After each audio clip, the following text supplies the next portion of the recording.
नमस्कार, मायलेकी मराठी रेसिपी मध्ये सर्वांचं मनपूर्वक स्वागत आहे। आपण आज बघणार आहोत अगदी सोप्या पद्धतीने खव्याचे गुलाबजामुन। चला तर रेसिपीला सुरुवात करूया।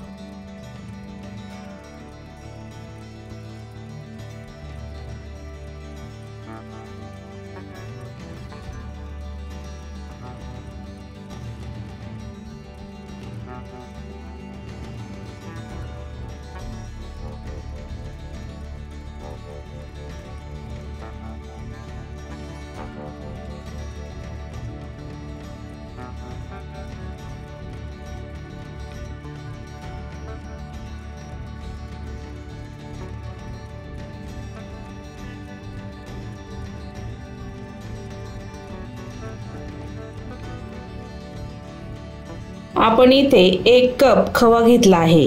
वजनी प्रमाण म्हटले तर 250 ग्रॅम आहे।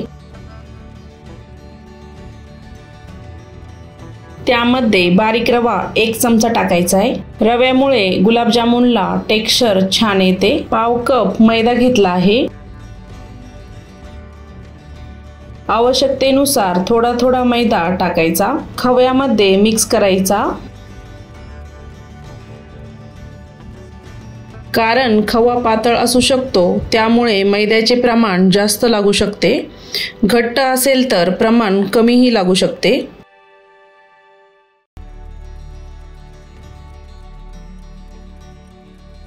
अंदाज घेऊन मैदा मिक्स करत राहायचा। मिश्रण परफेक्ट होते। हाताने मिश्रण छान मळत राहायचं म्हणजे गुलाबजामुन छान होतात।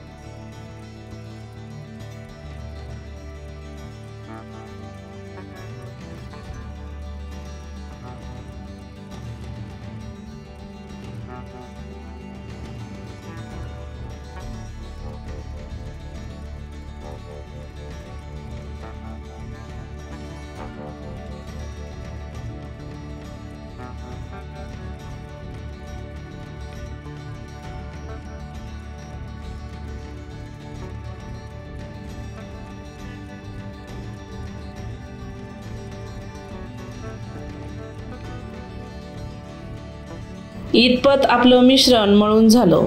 हाताला तेल लागायला लागलं की समजायचं मिश्रण आपलं परफेक्ट तयार झालं।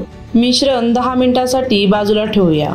पाकाची तयारी करूया। पातेल्यामध्ये 2 कप पाणी टाकायचे। 2 कप साखर टाकूया।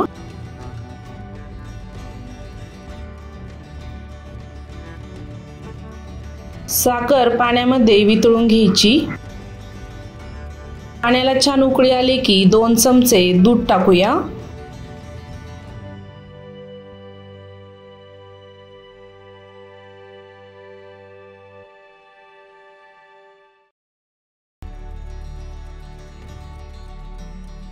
पाकामध्ये दूध फाटले आहे। साखरेवरची मळी निघण्यास मदत होते।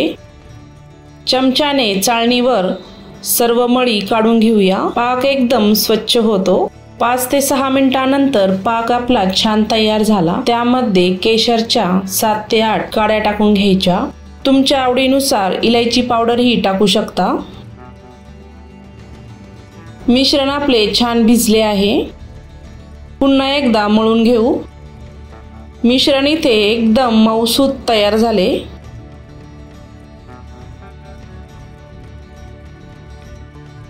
मिश्रणाचे छोटे छोटे गोळे घेऊन गुलाबजामुन तयार करून घेऊया। हातावर छान प्रेस करून गुलाबजामुन तयार करायचा म्हणजे तळताना गुलाबजामुनना चिरा पडणार नाही।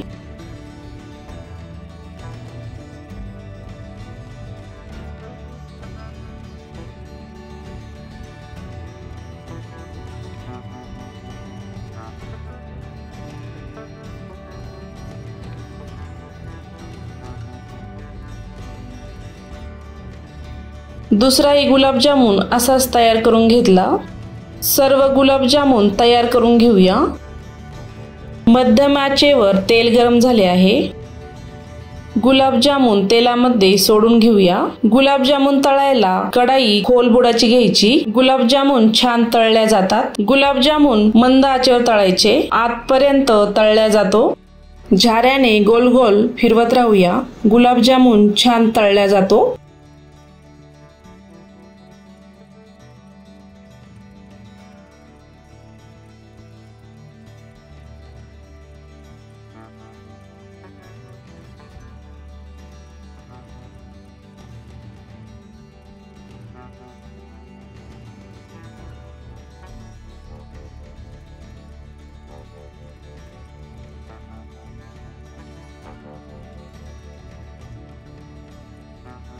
हलका सोनेरी कलर यायला सुरुवात झाली आहे। अजून डार्क तळण्याची गरज आहे। अजून कमी गॅसवर तळून घेऊया। 3 ते 4 मिनिट अजून तळण्याची गरज आहे। गुलाबजामुनचा हा परफेक्ट कलर आहे। पूर्ण गुलाबजामुन तळण्यासाठी 8 ते 9 मिनिट लागले आहे। गुलाबजामुन आता तेलातून काढून घेऊया।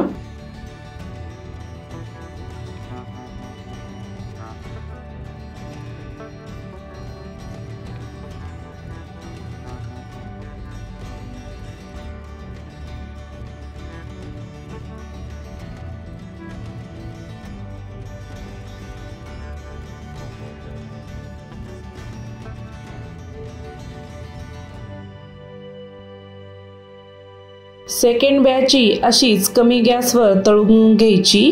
तळलेले गुलाबजाम कोमट पाकामध्ये टाकून घ्यायचे।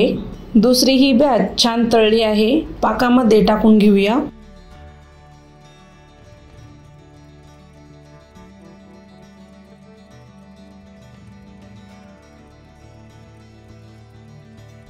गुलाबजाम पाकामध्ये 1 ते 2 तास भिजू द्यायचे। 2 तासानंतर तुम्ही बघू शकता गुलाबजामुनने पाक छान शोषून घेतला आहे। गुलाबजाम छान तयार झाले। एका बाउलमध्ये गुलाबजाम सर्व करूया। तुम्ही बघू शकता गुलाबजामुनचा कलर आणि टेक्स्चर खूप छान सुंदर दिसतंय। घरच्या घरी अगदी सोप्या पद्धतीने अवश्य करून बघा।